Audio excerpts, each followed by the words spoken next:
ప్రభువును రక్షకుడైన యేసుక్రీస్తు వారి అతి శ్రేష్టమైన నామమునకు మహిమ కలుగును గాక. అందరూ రెండు చేతులు పైకెత్తి దేవునికి స్తోత్రం చెప్పండి. హల్లెలూయా. కొద్ది నిమిషాలు దేవుని వాక్యాన్ని మనం విందాము. అపోస్తుల కార్యములు 13వ అధ్యాయము 22వ వచనాన్ని ఈరోజు వాక్య పాఠ్య భాగంగా మనం నేర్చుకుందాం. అపోస్తుల కార్యగ్రంథములు 13వ అధ్యాయము 22వ వచనము. తరువాత అతనిని తొలగించి దావీదును వారికి రాజుగా ఏర్పరచెను. మరియు ఆయన, నేను యెషయ కుమారుడైన దావీదును కనుగొంటిని. అతడు నా ఇష్టానుసారుడైన మనుష్యుడు. అతడు నా ఉద్దేశములన్నీ నెరవేర్చునని చెప్పి అతని గూర్చి సాక్ష్యం ఇచ్చాను. చదవబడిన వాక్యాన్ని మనం పరిశీలించిన వారమైతే ఇక్కడ ఒక వ్యక్తిని గురించి దేవుడు చెప్తున్నాడు. ఆ వ్యక్తి బ్రతికి లేడు, జీవించి లేడు. కానీ ఒకానొక సమయమున ఒక ఆయన ఉన్నాడంట. ఆయన ఎంతో నా ఇష్టానుసారుడు, అతన్ని నేనే రాజుగా చేశాను, అతడు నా ఉద్దేశాలన్నీ తెలిసినవాడు అని దేవుడే స్వయంగా ఒక వ్యక్తి అయిన దావీదుని గురించి సాక్ష్యం ఇస్తున్నాడు. అయితే ఈరోజు నేను దావీదుని గురించి చెప్పాలనో లేదా ఇతర విషయాలు చెప్పాలని కాదు, కానీ నేనైతే ఈరోజు మన యొక్క వసంతవాడ సంఘములో విశ్వాసి పోషించవలసిన దావీదు యొక్క పాత్రను గురించి చెప్పాలనుకుంటున్నాను. చాలాసార్లు మనం దావీదు భక్తుల గురించి పాఠాలు చెప్పుకుంటూ ఉంటాం, కథలుగా. ఏమిటి, దావీదు అంటే చిన్నవాడు, గొల్యాతును ఒక్క రాయితో కొట్టాడంట, యుద్ధ వీరుడంట, ఖడ్గదారుడంట, అలాగంట ఇలాగంట అని మనం ఎవరైనా నీకు ఇష్టమైన భక్తుడు ఎవరైనా ఉన్నారు అంటే ఖచ్చితంగా 100లో 90 మంది చెప్పే మాట ఏంటంటే దావీదే. తర్వాత పౌలు గారు పాత కొత్త నిబంధనలో. మేము దేవుని బిడ్డలారా, ఇక్కడ మనం చదువుకున్న లేఖన భాగంలో దేవుడే దావీదు గురించి చెబుతూ, అతడంటే నాకు ఇష్టం, అతన్ని నేనే ఏర్పాటు చేసుకున్నా, కనుగొన్నా, అతడు నా ఉద్దేశాలన్నీ నెరవేర్చాడని దేవుడు సాక్ష్యం ఇస్తున్నాడంట. సంగమా, ఈరోజు మనం ఉంటాము, ఉండకపోతాం, ఎక్కడ పుట్టామో, ఎలా పెరిగామో, ఏ ఇంటికి వచ్చామో, దేవుడు మనందరినీ ఆయన రక్త సంబంధం చేత, మనందరి కులాలు వేరవచ్చు, మతాలు వేరవచ్చు, రక్తాలు వేరవచ్చు, కానీ ప్రేమ దేవుని బిడ్డలారా, మనం అందరము యేసుక్రీస్తు అనే రక్తములో కడగబడిన ఒక సంఘంగా ఉన్నాం. ఈ సంఘము పోషించవలసిన ఒక పాత్ర ఏంటయ్యా అంటే దావీదు పాత్ర. దావీదు ఎలాగైతే సంఘములో దేవునికి ఇష్టమైన వ్యక్తిగా ఉన్నాడో, మనం కూడా కొత్తదేమీ చేయక్కర్లా. మనమేమి కొత్తవి చేసి కొత్త కార్యక్రమాలు ఏర్పాటు చేసి అలా ఉండాలి ఇలా ఉండాలని దేవుడు మనకేం చెప్పట్లా. భక్తుడైన దావీదు తన జీవితంలో నడిచిన తీరు ఈరోజు ప్రతి సంఘములో నడవగలిగితే ఆ సంఘము క్షేమాభివృద్ధి చూడగలుగుతుంది, ఆ సంఘం ఆశీర్వాదకరంగా మారుతుంది, ఆ సంఘం దీవెనకరంగా మారుతుంది, ఆ సంఘము హెచ్చించబడుతుంది, ఘనత ఎక్కుతుంది. కానీ ఈరోజు సంఘాలు ఎందుకు కూడా ఏమంటే మరుగున పడిపోతున్నాయి అంటే దావీదు లాంటి విశ్వాసులు, యవనస్తులు, స్త్రీలు, పురుషులు లేకపోవడం బట్టి ఒక విశ్వాసి జీవితంలో, మందిరములో, సంఘములో పోషించవలసిన పాత్ర దావీదును మనం ముందు పెట్టుకొని ఒక 5 విషయాలు నేను చెప్తాను. ఈ 5 పాత్రలో ప్రతి విశ్వాసే కనుక సంఘములో పోషించగలిగితే ఆ సంఘము అభివృద్ధి అయిపోతుంది, దేవునికి ఇష్టమైన సంఘముగా ఏర్పడుతుంది. మొట్టమొదటిగా మనం చూసిన వారమైతే దావీదు మనకు ఎలా కనబడతాడు అని అంటే, ఒకటి ఆయుధములను మోసేవాడుగా కనబడతాడు. చెప్పండి, ఏం మోసేవాడుగా? గొల్యాతును చంపుతాడు ఒకసారి దావీదు.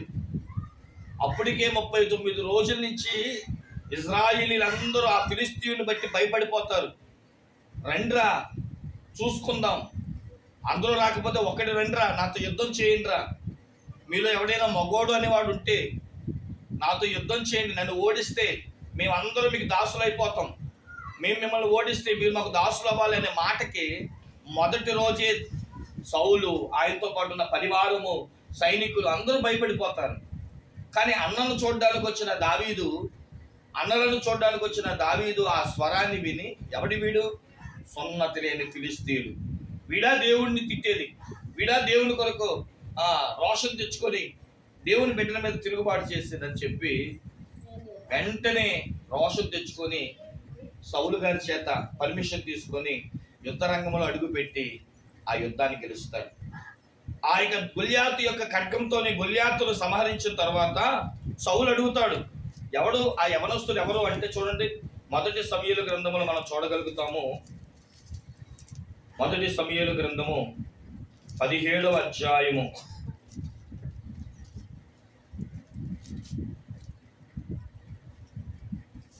55వ వచనం కానీ చదువుతున్నాను. సౌలు దావీదు ఫిలిష్తీయుని ఎదురుగా పోవుట చూచినప్పుడు తన సైన్యాధిపతి అయిన అబ్నేరును పిలిచి, అబ్నేరు, ఈ యవనస్తుడు ఎవని కుమారుడని అడగగా, అబ్నేరు, రాజా, నీ ప్రాణముతోడు నాకు తెలియదనెను. అందుకు రాజు, ఈ పడుచువాడు ఎవని కుమారుడు అడిగి తెలుసుకోమని అతనికి ఆజ్ఞ ఇచ్చెను. దావీదు ఫిలిష్తీయుని చంపి తిరిగి వచ్చినప్పుడు అబ్నేరు అతన్ని పిలుచుకొని పోయి ఫిలిష్తీయుని తలను చేతనుండగా అతని సౌలు దగ్గర తోడుకొని వచ్చాను. సౌలు అతను చూచి, చిన్నవాడా, నీవెవని కుమారుడు అని అడగగా, దావీదు, నేను బెత్లెహేమీయుడైన యెషయాను నీ దాసుని కుమారుడని ప్రత్యుత్తరం ఇచ్చాను. ఇలా మనం చదువుకుంటూ వెళ్తే ప్రేమ దేవుని పెట్టారా, మనం గమనించిన వారు అయితే మొదటి సమూయేలు గ్రంథం 17వ అధ్యాయంలో మొదట్లోనే మనం చూస్తూ ఉంటాం. దావీదు యుద్ధ భూమిలో ఉన్నప్పుడు కొంతకాలములో ఈ యొక్క యెషయి కుమారుడికి అనగా సౌలుకి ఆయుధాలు మోసేవాడని. కాబట్టి ప్రేమ దేవుని బిడ్డలారా, మనం గమనిస్తే చరిత్ర చదువుకుంటే మీకు క్లుప్తంగా చెప్పడానికి నేను ఇష్టపడుతున్నాను, మీకు అర్థమయ్యేటట్టుగా. మొట్టమొదటిగా మనం చూసిన వారమైతే దావీదు ఒకప్పుడు సౌలు కింద ఆయుధాలు మోసేవాడిగా ఉన్నాడు. ప్రియమైన దేవుని సంగమా, ఈరోజు మనం అందరూ గుర్తించవలసిన మొదటి విషయం ఏంటి అంటే, దేవుని పనిని జరిగించడానికి మనము దేవుని పని చేసే పనివారముగా మనం ఉండాలి. యుద్ధములో ఆయుధాలు మోయడం అంటే ఏంటో తెలుసా? అక్కడ ఉన్న రాజుకే కానీ, అక్కడ ఉన్న సైనికులకే కానీ కత్తి ఇరిగిపోతే కత్తి ఇవ్వడం, బాణాలు అయిపోతే బాణాలు ఇవ్వడం, ఏమంటే ఈటి ఇరిగిపోతే ఈటినివ్వడం, ఏమంటే ఇలాగా రాజుకే కానీ, రాజు కింద ఉన్న యుద్ధంలో చేసే ప్రతి వారికి ఏం చేస్తాడో తెలుసా? ఆ ఆయుధాలు అందించేవాడు. విరిగిపోయినవి, పగిలిపోయినవి, అయిపోయినవి వాటన్నిటిని గమనించుకుంటూ వాటన్నిటినీ చేసేవాడు దావీదు. కాబట్టి చరిత్ర ఏం చెప్తుంది అని అంటే, దావీదు సౌలు యొక్క పర్యవారానికి ఆయుధములు మోసేవాడిగా ఉండేవాడు. ప్రియమైన సంగమా, ఈరోజు సంఘములో మనం పోషించవలసిన పాత్ర ఏంటో తెలుసా? దైవజనులకు కానీ, విశ్వాసులకు కానీ, ప్రతి విశ్వాసి చేయవలసిన మొదటి పాత్ర ఏంటంటే, మనము కూడా సంఘములో దేవుని పని చేసే వారముగా ఉండాలి.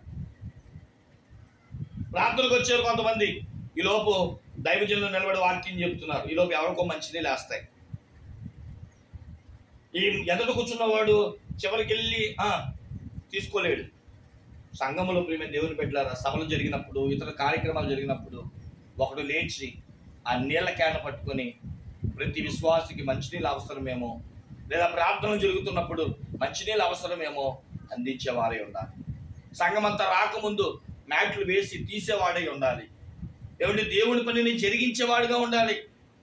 ఆహారములు పెట్టేటప్పుడు ఆహారం వడ్డించేవాడిగా ఉండాలి. ఇంకా బాగా చెప్పాలంటే ఈ పని చేయమని నేను ఎప్పుడు కోరుకోను, కానీ దైవజనులు వెనకాల ఏమైనా పని ఉంటుందేమో వారి బైబిల్ మోస్తూ, ఇంకా చెప్పాలంటే గృహదర్శన కార్యక్రమాల్లో వాళ్ళు వెంటుంటూ దైవజనులకు, సంఘానికి మన పని చేసేవారముగా ఉండాలి.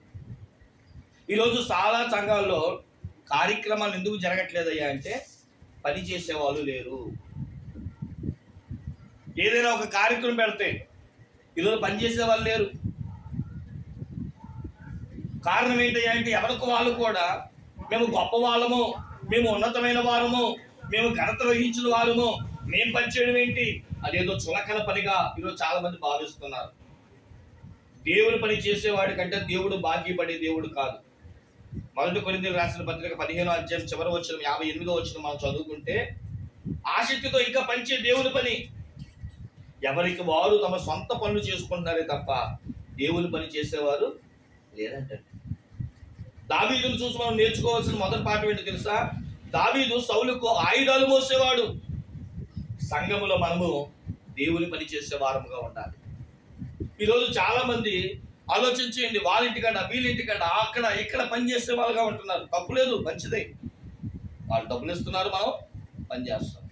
కానీ కొన్నిసార్లు మనము దేవుని పని చేసే వారముగా ఉండాలి. దేవుడి పని చేసిన బైబిల్ గ్రంథములో చాలా మంది భక్తులు దీవించబడ్డారు. మోషే వెనకాలంటే తిరిగిన యెహోషువను దేవుడు నాయకుడు చేశారు. యేసుక్రీస్తు ప్రభు వారి వెనకాల తిరిగిన 12 మంది వారిని శిష్యులుగా చేశారు, సేవకు అప్పగించారు. నా తల్లి కూడా నన్ను సేవలోనికి రాకముందు నన్ను కోరుకున్న మొదటి మాట ఏంటో తెలుసా?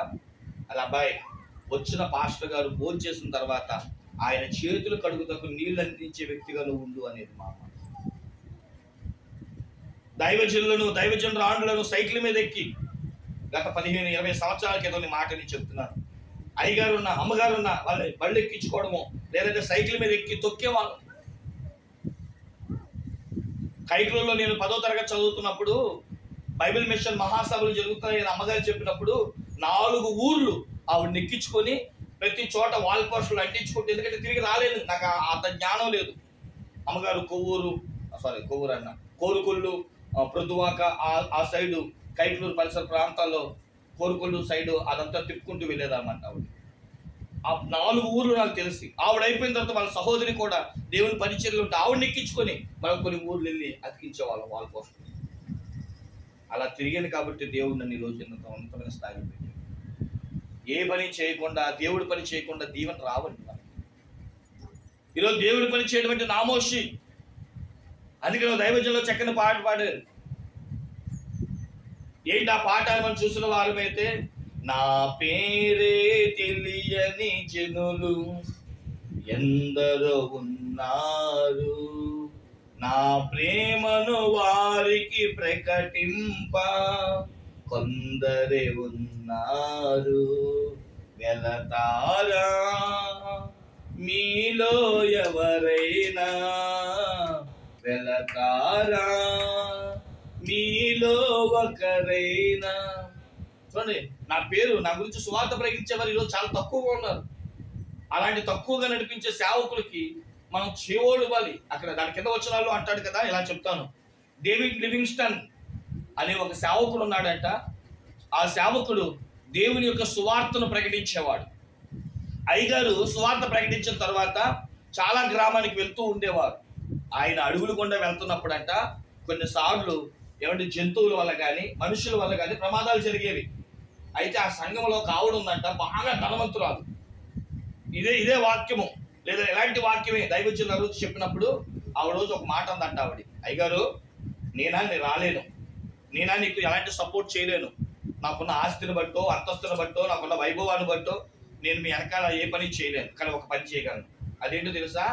నేను చేయలేను కానీ చేయించే వారిని నేను ఏర్పాటు చేయగలనని చెప్పి ఆ దైవజన్ వెనకాల ఒక సెక్యూరిటీ గార్డ్ని పెట్టింది. ఎవరు పెట్టిందంట? Security guard. అయ్యగారి వెనకాల ఒక కాపలా కాసే వ్యక్తిని పెట్టి, నీకు నెలకి జీతం నేను ఇస్తా, అయ్యగారి ఎక్కడ వెళ్ళినా క్షేమంగా ఉండాలి, ఎక్కడికి వెళ్ళినా దీవెనకరంగా ఆయన వెనకాల వెళ్ళని చెప్పి ఆయన పెట్టడం బట్టంట.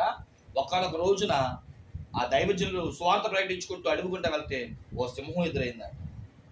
నిజంగా ఆ రోజు అయ్యగారు ఒక్కడే ఉంటుంటే దాని నోటికి ఎప్పుడూ బలైపోయేవారు. కానీ ఆ సెక్యూరిటీ గార్డుని బట్టి అక్కడ జరిగిన ఆ అనుభవం ఏంటి అంటే ఆ దైవజనుడు కాపాడబడ్డాడు. ఎందుకు మాట చెప్తున్నాను తెలుసా?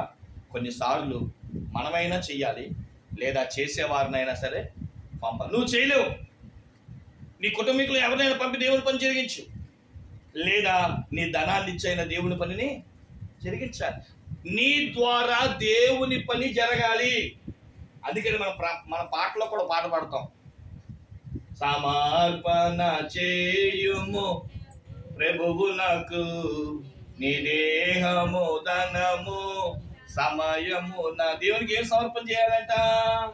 నీ దేహమైనా, అయ్యా నీ వెనక నేను అంటా అని నువ్వైనా రావాలంట, లేదా చెప్పండి నీ టైం అయినా ఇవ్వాలంట. అయ్యా ఈ రోజు రాలేదు కానీ రేపు గృహ కూడికలకి నేను వస్తానండి, రేపు మీటింగ్కి నేను వస్తానండి, ఈ రోజు రాలేనండి, ఓకే రేపు సమయం మీకు ఇస్తానండి. ఒకటి నువ్వైనా రావాలి, లేదా నీ సమయమైనా ఇవ్వాలి. మూడవది, నీ ధనమైన దేవుడి పనిలో ఖర్చు పెట్టాలి. మన డబ్బులు ఎక్కడెక్కడ తిరుగుతున్నాయి? ఒకసారి అంట సరదాగా చెప్తున్నా ఈ మాట, ఊరికినే డబ్బులన్నీ కూర్చొని మాట్లాడుకున్నాయంట. ఏమని అంటే, ఇప్పుడు లేవులేండి, 2000 నోటు అందంట. నేను ఎక్కడ తిరుగుతానో తెలుసా? ఎక్కడ తిరిగితే 2000 నోట్లు? నేను బ్యాంకుల్లోనూ బ్రాందీ షాపుల్లోనూ తిరుగుతా ఎక్కువ, అంతేనా?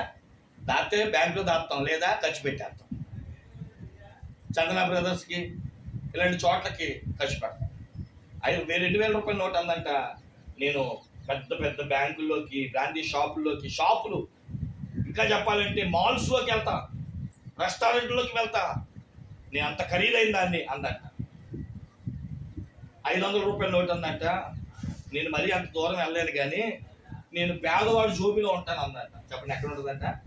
పేదవాడి జోబిలో. ఎందుకంటే ఓ పేదవాడు ఒక 500 రూపాయల నోట్ అంటే పర్లా, ఒక 100 రూపాయల నోట్ అందంట.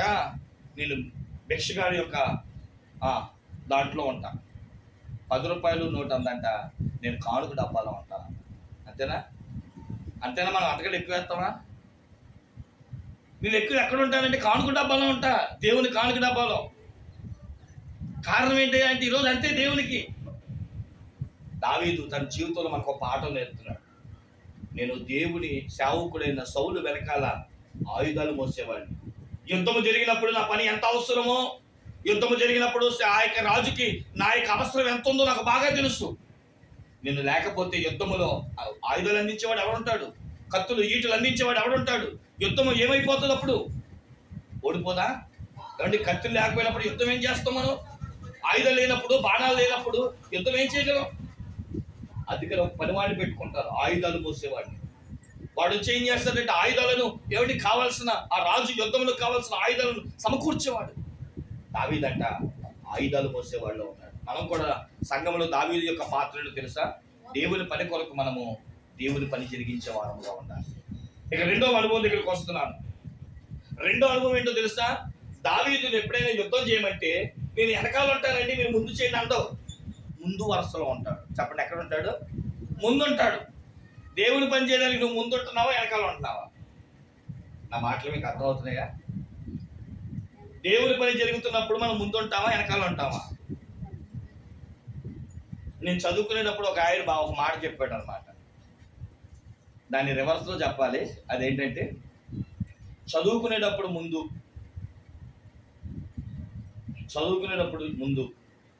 తినేటప్పుడు చివర. అంతేనా? అబ్బాయి, తినేటప్పుడు ముందు ఉండాలి, చదివేటప్పుడు చివర కూర్చుంటున్నాం మనం. ఆలోచన చేయడం ప్రియమైన దేవుని పెట్టినారా? దేనికి ముందు ప్రిఫరెన్స్ ఇస్తున్నావు, దేనికి వెనకాల ప్రిఫరెన్స్ ఇస్తున్నావు? దేవుని వాక్యాన్ని వినడానికి వచ్చేటప్పుడు చూడండి, చాలా మంది చేసే పని ఏంటి చేస్తా? ముందుకు వచ్చి కూర్చోరు. ఏ సీట్ ఎత్తుక్కుంటారు ముందు? చివరి సీటు. అయ్యగారు ఆమేన్ అనగానే పారిపోవడానికి. నిజమా కాదా? సినిమా హాల్లో బట్టిగా ముందు సీట్ ఎత్తుక్కుంటాం, కానీ దేవాలయంలో బట్టిగా చివరి సీట్ ఎత్తుక్కుంటాం. దండులో ముందుంటున్నావా, చివరి ఉంటున్నావా? దేవుని సేవకుడికి వాక్యం చదివే విషయంలో, సహకరించే విషయంలో, ఆరాధించే విషయంలో అన్ని విషయాలు ముందుండాలి. కానీ సంఘం ఈరోజు వెనకుంటుంది. అదే దుఃఖం. దావీదు మనకు ఒక పాట నేర్పుతున్నాడు. మీరు మొదటి సమయంలో 18వ అధ్యాయం చదువుకోండి. తనకు అల్లుడైన తర్వాత అల్లుడికి చేయడానికి సౌలు కొన్ని నిబంధనలు పెడతాడు. ప్రతి నిబంధనలు ఏమంటో తెలుసా? దావీదు తన యుద్ధ రంగంలో ఎప్పుడు ముందుండి యుద్ధాన్ని గెలిపించేవాడు. వెనకుండి మీరు చెయ్యండి అనేవాడు కాదు. నేనుంటా, నేను పోరాడతా, నేను ప్రయాసపడతా, నేను నా శరీరమును అర్పిస్తా, నేను లక్ష్య పెడతా అని చెప్పి సంఘంలో కూడా మనం కూడా ఎప్పుడు ముందుండాలి. అయ్యగారు దేవునికి స్తోత్రం అన్నాడు అనుకోండి, ముందు చేయెత్తే వారంగా ఉండాలి. ముందుండడంలో ఆశీర్వాదం ఏంటి తెలుసా? చెప్తాను, గమనించండి. యోహాను సువార్త 5వ అధ్యాయంలో అక్కడ ఒక కోనేరు ఉందంట, బెతస్తా కోనేరు.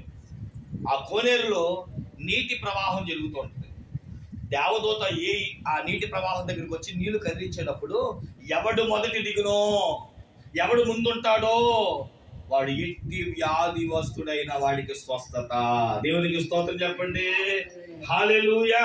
ఇప్పుడు మేము దేవుని పెట్టారా, ముందు దిగిన వాడికే స్వస్థత, కానీ రెండో వాడికి మూడో వాడికి ఉండదు. అది దేవుని మందిరంలో ప్రతి దాంట్లో ముందెందుకు ఉండాలంటే ముందున్న వాడికి ఆశీర్వాదాలు. అయ్యగారి చేతులు ఎత్తినప్పుడు ముందు చేతులెత్త కలిగిన వాడికి ఆశీర్వాదాలు, వెనకెత్తే వాడికి కాదు. స్వర్గీయులు రెవరెండ్ జుత్తుకు విశ్వాసులు అయ్యగారు ఎప్పుడో మాట చెప్తూ ఉంటారు. స్వస్తి స్థానం జరిగినప్పుడు అయ్యగారు చెప్పిన మాట ఏంటయ్యా అంటే, అయ్యగారు దేవుని వాక్యం చెప్పిన తర్వాత దేవునికి మహిమ కలుగును గాక అనేవాడంట. మన పొలం లాంటి వాళ్ళు బుక్కుని అయ్యగారి మీద ఆశతో హల్లెలూయా చేతులు ఎత్తేదంట. పక్కన ఉన్న ఆయన మా తాతగారు అనుకుందాం కాసేపు, యోహాన్ తాతగారు నేను ఎత్తాలా అనుకుని కూర్చునేవాడంట. ఇప్పుడు పోలమ్మ గారిలో ఉన్న దెయ్యం ఈ చేతుల నుండి ఎక్కడికి వెళ్ళిపోయిందంటే తాతగారిలో దూరేదంట. ఈవిడేమో వచ్చేటప్పుడు అన్ని నీరసంగా వచ్చేది, వెళ్ళేటప్పుడు బట్టిగా చలాకీగా లేడి పిల్లలాగా వెళ్ళేదంట. తాతగారు బట్టి ఉత్సాహంగా వచ్చేవాడు, వెళ్ళేటప్పుడు బట్టికి నీరసంగా వెళ్ళేవాడంట. ఎందుకంటే దేవుడి కార్యక్రమాల్లో వెనకంత ఉంటుంది. అందుకని అయ్యగారు ఎప్పుడో మాట అంటారు, దేవుని గణపరిస్తే పప్పలో గణపరచకపోతే తెప్పలో. అందుకని దేవుడి దగ్గరికి వచ్చిన తర్వాత చురుగ్గా ఉండాలి. అందుకని నీ ప్రవర్తన సరి చేసుకోమన్నాడు దేవుడు. దేవుడి మందిలోకి వచ్చినప్పుడు ఎప్పుడు హల్లెలూయా అనాలో, ఎప్పుడు స్తుతి అనాలో, ఎప్పుడు దేన్ని స్పందించాలో ఇది ఉండాలి మనం. అలా లేకపోతే తెప్పలే. కాబట్టి దైవజనులు ఏది చెప్పినప్పుడు ముందుండి ప్రతి విషయాన్ని విని నేర్చుకోగలిగితే మనకి ఆశీర్వాదం. మనమేమంటాం, అయ్యగారిని వాక్యాన్ని నిలబెట్టగానే నిద్ర వచ్చాం, ముందు నిద్రపోతాం. కాబట్టి గమనించాం. మొదటిది దావీదు యొక్క పాత్ర ఏంటో తెలుసా? ఒకటి ఆయుధాలు మోసేవాడు, రెండవది ముందుండి దండులో యుద్ధం చేసేవాడు. మూడోది ఏంటో తెలుసా? అక్కడ రాస్తూ అంటాడు, దావీదు కంట వీణ వాయించడం బాగొచ్చంట, పాటలు పాడడం బాగొచ్చంట, కథలు రాయడం వచ్చంట, దేవుని స్తుతించడం వచ్చంట. ఒక మాటలో చెప్పమంటారా, మోషే ఎలాగైతే సకల విద్యా ప్రావీణ్యుడో దావీదు గారు కూడా సకల విద్యా ప్రావీణ్యుడు. అయ్యగారు పాట పాడమంటే పాట పాడాలి, వాక్యం చదవమంటే వాక్యం చదవాలి, ప్రార్థన చేయమంటే ప్రార్థన చేయాలి. నాకు రాదు, నేను నాకు నేర్చుకోవాలా, నాకు తెలియదు అనే మాటలు రాకూడదు. అన్నీ వచ్చి ఉండాలి. రేపు ఉండం మేము. రేపొద్దున సంఘంలో సేవకులు రానివ్వరు, మందిరాలు పగలగొట్టేస్తారు. అప్పుడు ఆరాధన చేయాల్సి వచ్చినప్పుడు ఏమన్నా కూర్చొని ఏం పాడుకుంటాం, ఏం వాక్యం చదువుకుంటాం? కాబట్టి ప్రతి విశ్వాసం ఒక సేవకుడు అయిపోవాలి. అలాగని పక్కన గుడి కట్టమని చెప్పట్లా. అయ్యగారు ఏవైతే పాటలు పాడుతారో మనం పాట పాడాలి, వాక్యం చదివితే వాక్యం చదవగలగాలి, ప్రార్థన చేస్తే ప్రార్థన చేయగలగాలి. అవసరమైతే దైవజనులు లేకపోతే సంఘంలో నిలబడి వాక్యము చెప్పగలిగే స్థాయి కూడా సంఘం రావాలి. 4 మాటలు చెప్పు దేవుని గురించి. అన్ని విషయాలు తెలిసి ఉండాలి. దావీదును వీణ వాయించబట్టే మంచి మ్యూజిషియన్ అంట. ఈరోజు తప్పట్లు కొట్టండిరా అంటే కొట్టట్లా, డ్రమ్ము కొట్టండిరా అంటే నాకు రాదు అంటున్నాడు. ఏమండి తబలా కొట్టమంటే తబలా రాదు అంటున్నాడు. కానీ మోషే అన్ని విషయంలో ఎలాగైతే ప్రావీణ్యుడో దావీదు కూడా కొన్ని విషయాలు అతడు కూడా ప్రావీణ్యత. వీణ వాయించడంలో నేర్పరంట. అతడు వీణ వాయిస్తుంటే దెయ్యాలు పారిపోయావంట. మరి ఈరోజు నువ్వు పాట పాడుకుంటుంటే, వాయిద్యం వాయిస్తూ ఉంటే, వచ్చా వాయిద్యాలు వస్తున్నాయా మీకు? పాట పాడగలుగుతున్నావా? ప్రార్థన చేయగలుగుతున్నావా? ఎందుకు దురాత్మలు ఎందుకు పోవట్లేదు అంటే నీకు నైపుణ్యత లేదు. దాన్ని ఎలా తరమాలో తెలియట్లేదు. తెచ్చి పెట్టుకున్నావే తప్ప దాన్ని తరమడం రావట్లేదు. దావీదు విషయంలో వీణ వాయించేవాడు. ఇది 3వ అనుభవం. 4వది ఏంటో తెలుసా? మొదటి సమూయేలు గ్రంథం 16వ అధ్యాయంలో మనం చదువుకుంటే 12, 13, 13 వచనాల్లో దావీదు దేవుని ఆత్మ కలిగిన వాడు, పరిశుద్ధాత్మ శక్తి పొందినవాడు, పరిశుద్ధాత్మ అభిషేకం పొందినవాడు. ఈరోజు సంఘాల్లో అంటే అభిషేకం ఉందా? దేవుని ఆత్మ ఉందా? దేవుని నడిపింపు ఉంటుందా? దైవ కార్యాల్లో పాల్గొంటున్నామా? దైవ శక్తిని పొందుకోగలుగుతున్నామా? ఒకప్పుడు మోకరిస్తే దేవుని ఆత్మ మా మీదకి వచ్చి ఉర్రేగిత్తించి దేవుళ్ళు నడిపించేది.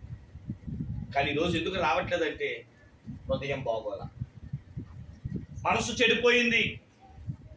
నోటి మాటల వల్ల, చూపు వలన, నడక వలన, శరీర ఇచ్ఛల వలన దేవుని ఆత్మను దూరం చేసుకుంటున్నాం. గాలిని సీమోను వలె ధనం ఇచ్చైనా దేవుని యొక్క ఆత్మను సంపాదించుకోవాలంటే అది కుదరని పరిస్థితి నేటి కాలం. అందుకని దేవుని వాక్యం సెలవిస్తుంది. ఇప్పటికి 4 విషయాలు చెప్పారు. ఒకటి, దావీదు ఆయుధాలు మోసేవాడు. సంఘములో మన పాత్ర దేవుని పని చేసేవాడుగా ఉండాలి. రెండవది, దావీదు జీవితంలో నేర్చుకోవాల్సిన రెండో పాఠం ఏంటంటే అన్ని విషయాల్లో ముందుండేవాడు. యుద్ధంలోనైనా ముందుండేవాడు. మనము కూడా దేవుని పని అంటే ముందుండాలి. మూడవది, మనం గమనించిన వారమైతే వీణ వాయించేవాడు, అన్ని విషయాలు తెలిసినవాడు, అన్ని సకల విద్య నేర్పరి అంటారు. ఒక సేవకుడు సేవలోకి వచ్చినప్పుడు అతనే డ్రమ్ము కొట్టుకొని పాటలు పాడుకొని వాక్యం ఎందుకు, ఏ విషయం లేకపోయినా చులకనైపోతాం. అన్ని పాటలు వచ్చి ఉండాలి, అన్ని తెలుసు ఉండాలి, వాక్యం అంతా ఎరుగుండాలి. వాక్యం మీద పట్టు, దేవుని మీద పట్టు, సంఘం మీద పట్టు, సహవాసం మీద పట్టు. మనం పట్టు కలిగిన వారముగా వీణ వాయించడంలో, పాటలు పాడే అన్ని తలాంతులు కలిగి ఉంటాం. ఇక 4వది మనం చూసిన వారు దావీదులో దేవుని ఆత్మ ఉంది. మనలో కూడా పరిశుద్ధ ఆత్మ ఉన్నారు. ఇక చివరిది ఏంటో తెలుసా? అప్పుడు దేవుడు దావీదుని చూసి రాజుగా చేశాడంట. చెప్పండి, ఏం చేశాడు? 1 పేతురు పత్రిక 2:9 వచ్చిన ప్రకారం దేవుని గుణాతిశయములను ప్రచురము చేయు నిమిత్తము మనము రాజులైన యాజక సమూహము. నీ ఇంటికి నువ్వే రాజు, కానీ దేవుని సంఘంలో నువ్వు రాజుగా ఉంటున్నావా? నువ్వు దేవుని రారాజు బిడ్డగా కనబడుతున్నావా? దేవుని సంఘములో నీకు ఒక పాత్ర ఉందా? ఒక్క విషయం నేను అడగమంటారా? రేపు ఆదివారం పూట నేను లేననుకోండి, మీరు ఏం చేస్తారు? ప్రార్థన చేసుకోకుండా. సరే, రేపు ఆదివారం నువ్వు లేవనుకో, ఏదైనా ఆగిద్దా? ఇప్పుడు నేను లేనండి, నేను లేను, మీరు పాటలు పాడతారు, మంచిది. మన వృద్ధులు చేస్తారో ప్రార్థన చేసిద్ది అనుకుందాం, ఓకే. మరి వాక్యం ఎవరు చెప్తారు? ఎవరు చెప్తారా? చూసారా, ఒక సేవకులు లేకపోతే ప్రార్థన విషయంలో ఇబ్బంది, వాక్య విషయంలో ఇబ్బంది, సన్నిధి విషయంలో ఇబ్బంది, ఇతర కార్యక్రమం విషయంలో ఇబ్బంది. ఇప్పుడు రేపు అమ్మగారిని కూడా నేను తీసుకెళ్ళిపోతాను. మరి మిగతా పని ఎవరు చేస్తారు? ఇప్పుడు ఇంకో గుడికి వెళ్ళిపోతారా? మనమే పాటలు మనమే పాడాలి, స్తుతులు మనమే చెల్లించాలి, ప్రార్థన మనమే చేయాలి, అవసరమైన వాక్యం కూడా మనమే చెప్పుకోవాలి. మనము రారాజు బిడ్డలం అండి. దేవుడు మనల్ని దేవుడు పని చేస్తే చూడండి ఒకసారి, దేవుడు ఒక విశ్వాస జీవితంలో దేవుడు పని చేసే వారిని దేవుడు ఎలా ఎన్నుకుంటాడో ఒకసారి ఆ మాట చూపించి ముగించేస్తాను. రోమిలికి రాసిన పత్రిక 8వ అధ్యాయం, రోమా పత్రిక 8వ అధ్యాయము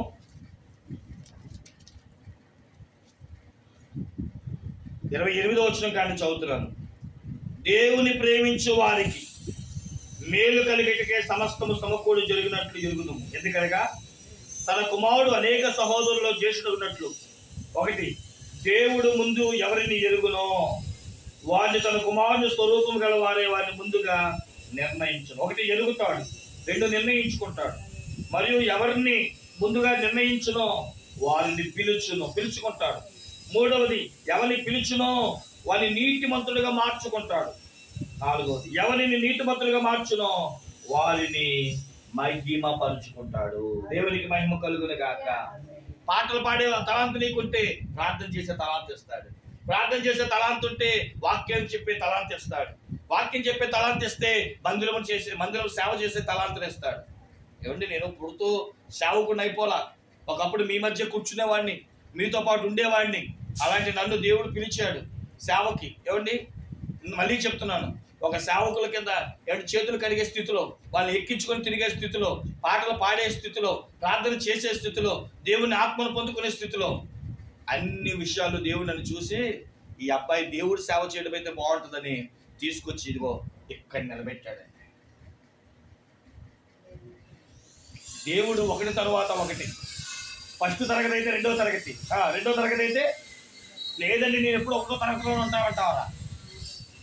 పెద్దవాడు అవుతున్నప్పుడు ముందు డైపర్ లేపుతాం, డాయిర్ లేపుతాం, తర్వాత ప్యాంట్ లేపుతాం, అసలు నిక్కర్ లేపుతాం, ప్యాంట్ లేపుతాం, తాతగారిలాగా పంచి కడతాం కదా. అంటే ఒక్కొక్క స్థాయికి వెళ్ళినప్పుడు ఒక్కొక్కటి పెరుగుతున్నట్లు దేవుని సంఘములో మనము చివరికి దేవుని యాజకులు గాను, సేవకులు గాను, సార్వత్రిక సంఘము గాను దేవుడు ఎంచుకునే బిడ్డగా మారిపోవాలి. మళ్ళీ ఒకసారి చదువుతున్న చూడండి, అపోస్తుల కార్యం 13వ అధ్యాయంలో దేవుడు దావీదుని గురించి చెబుతున్న మాట ఏంటి తెలుసా? అతడిని నేను కనుగొన్నాను, అతడు నా ఇష్టానుసారుడిగా మార్చబడ్డాడు, నా ఉద్దేశాలను నెరవేర్చాడు, అతని గురించి నేను సాక్ష్యం ఇస్తాను. గొర్రెల దొడ్డులో ఉన్న దావీదుని దేవుడు రాజుని చేశాడంటే ఊరకన అయిపోలా. దేవుని ఆత్మ కలిగి ప్రార్థనా పరుడుగా, వాక్యము చదివేవాడిగా, పరిశుద్ధాత్మ శక్తిని పొందగలిగిన వాడిగా, ఆయుధాలు మోసేవాడిగా, చివరికి రాజుగా దేవుడు చేశాడు. సంఘంలో ఒకేసారి సేవకుడు అయిపోవాలనుకోరు. ఒక్కొక్క స్థాయి చేయగలిగి సంఘానికి ఒక పాత్రగా, సేవకుడికి ఒక పనికొచ్చే పాత్రగా, దేవునికి ఒక పనికొచ్చే పాత్రగా మనం వాడబడే ధన్యత ప్రభువైన యేసుక్రీస్తు మన అందరికి ఇవ్వాలని ఆశపడుతున్నాడు. ఎప్పుడు మనం దాసులుగానే ఉండాలి కాదు, యజమానులు అవ్వాలి. పనోడు ఎప్పుడు పనోడుగా ఉండడు.